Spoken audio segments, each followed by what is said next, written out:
یو بزرګ په لاره روان و عالم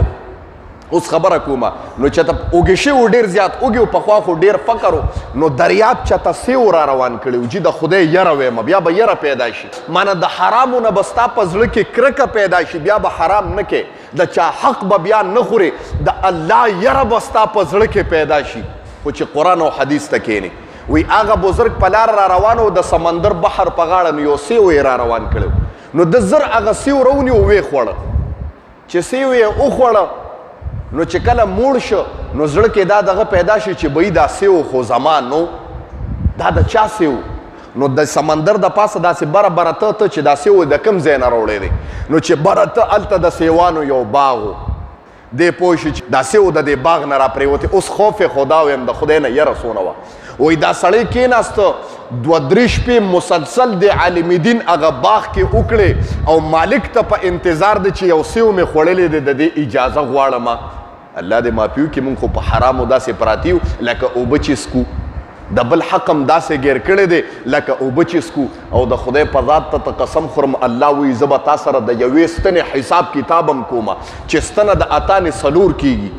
یا په روپۍ باندې ستن ده د یوې ستنې حساب به هم د قیامت پر ورځ کېږي د یوې ستنې دا خو په مال د بل پروت دی د مسلمان نه د قرض اغستی دی واپس یې نه ورکې قرض دی اغستی دی او هغه غریب دی ذلیله کړی دی او یو خبره کوم د چا حق هم والی دی یا د چا حق دی خوړلی دی ورته حواله کوي به یې روره دا واله په دا دغه کې زه دا کوم خو د قیامت پر زه جواب رب له نشم ورکولی اوس دا خبره کوم وایي 3 ورځې باغ کې تېرې کړې هغه سړی راغی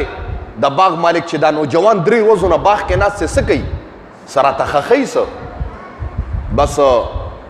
راطلب کړی دی چې راشه هغه حضرت زه خو ایثار ومه دلته ماته وی چې مالک هفته پس را دی خو یې زه رالمه چې مې وکتل ته مې ولیدې حضرت ستا د باغ نه یو سیو را پرېوتی و په دا نیر کې هغه ما خوړلی دی او د هغې راته ماته اجازه وکړه دا سړی وایي دا سړی ډېر حیران شو چې په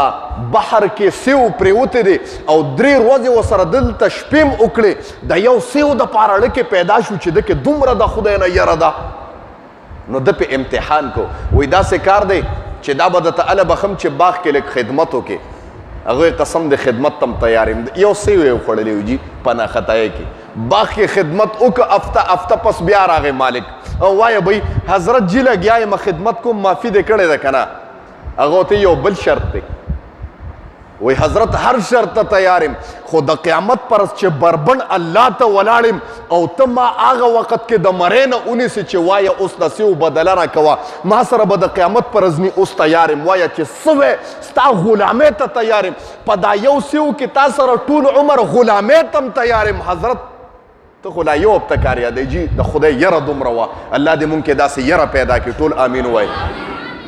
بس دې پوه شي چې بھئی کس کې ډېره تقوا ده ورته وی یو شرط دی دا شرط منظور دی نو معاف کوم یې درته کنې ګرځه را ګرځه وی حضرت هر شرط ته تیار یم وی زما یوه لور ده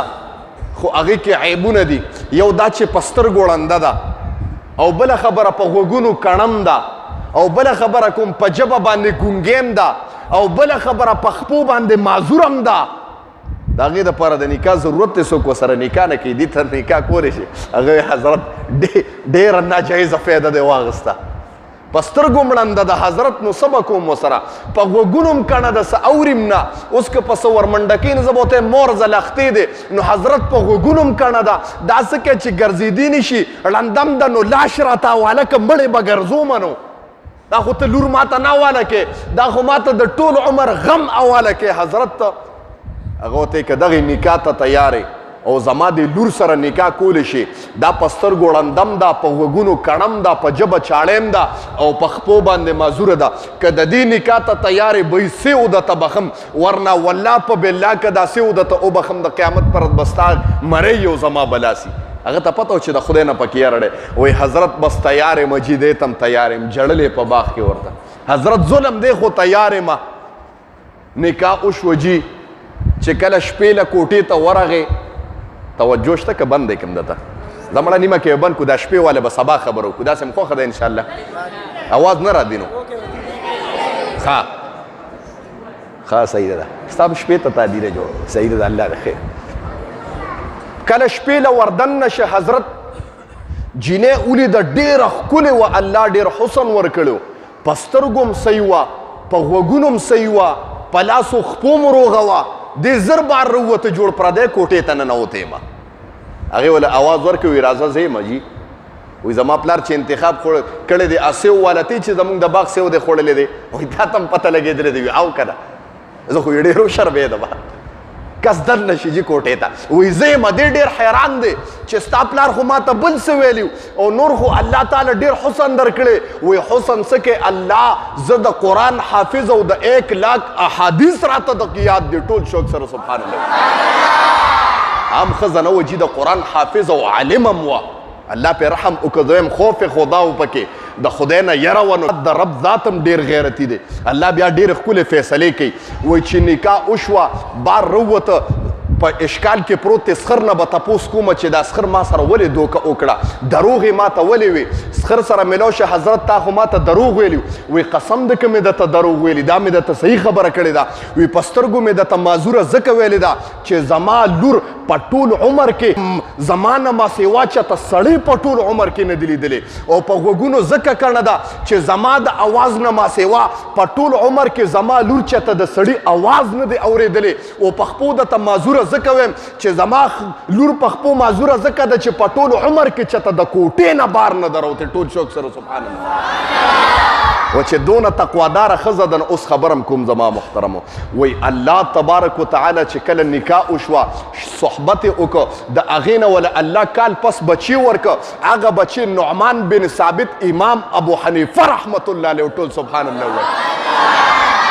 چې پاک نفس و جی و خوف خدا و زویم امام ابو حنیفه به نه پیدا کیږي چې تاسو د علماء سره صحبت شو تاسو د علماء سره ناسته ده د رب نه امید کوم دا کتاب د حدیثو تناسم که تاسو نه قسم دی په بچو کې بم الله علما پیدا کی د علماء سره نزدېکت وکړي د رب نه امید کوم داسې به تاسو ته ښکاره شي چې په دا منبر د نبی علیه صلات وسلام مبارک به یو پیره ستا اولاد ناست وي او ته به ورته ګورې دا د فخر خبره ده که نه ده دا پټکی به ستا اولاد هم والي خو لیکن علماء سره وابستګي پیدا کا د علماء سره کینا د علماء احترام وکا د علماء قدردانی وکا الله به ستا په بچو کې علماء او نوسو کې علماء حافظان قاریان مفتیان پیدا کی او دا بچی به حافظان نه دا به یوازې حافظان قاریان نه د قیامت پر ورځ به دا یو بچی ستا ټول خاندان جنت ته دننه کوي زما محترمو دا څومره عظیم او د نعمت خبره ده که نه ځکه الله به د قیامت پر ورځ حافظ قرآن ته ووایي وایي حافظ صاحب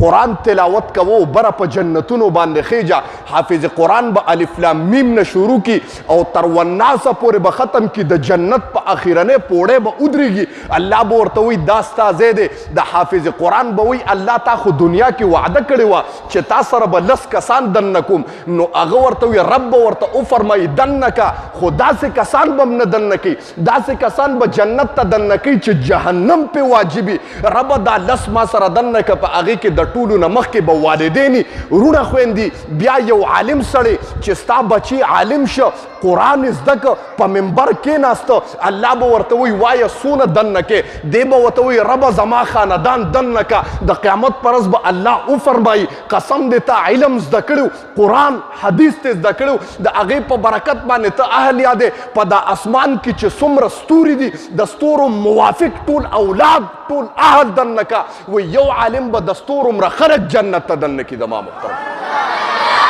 دا ستا دپاره د خوشۍ خبره ده که نه نو علما کېنوي علماو سره بچي کېنوي په خپله کېنې نبی علیه السلام وفرمایل خیرکم من تعلم القرآن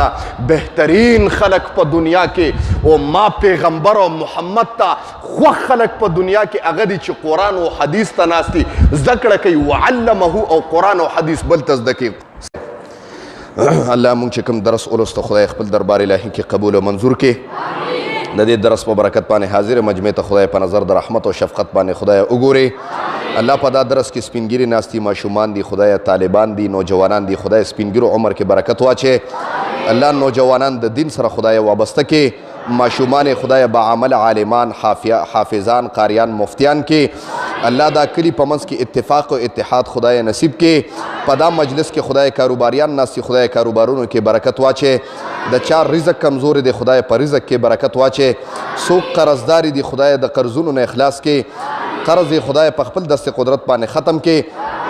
الله دا درس ته دې مجمع دپاره خصوصا زما دا خویندې میندې چې درس اوري خدای د هغې دپاره د جنت ته دننه کېدو ټیکټ او شفاعت وګرځې. الله زما د خویندو میندو خدای د لپټو د عزتونو خدای محافظ شي. زما په خویندو میندو کې خدای باعمله عالمان حافظان قاریان خدای پیدا کړي. الله دا ټول کلی خدای د دې په زړونو کې څه قسم نفرتونه دي بغضونه دي خدای په الفت او محبت باندې بدل کې. بیماران دي خدای کورونو کې بیماران دي اسپتالونو کې بیماران دي خدای شفای کامله عاجله مستمره او نصیب کې. الله دا درس ته دې مجمع دپاره د جنت ته دننه کېدو ټیکټ او شفاعت خدای وګرځې. الله دا کلی خصوصا دا مجمع د هر قسم آفات او بلیات او اتفاقي حوادث او تاڼو کچرو هسپتالونو نه خدای وساتې. او په وخت ځن کدنم دا کلمې په ژبه راولي چې لا اله الا الله محمد رسول الله.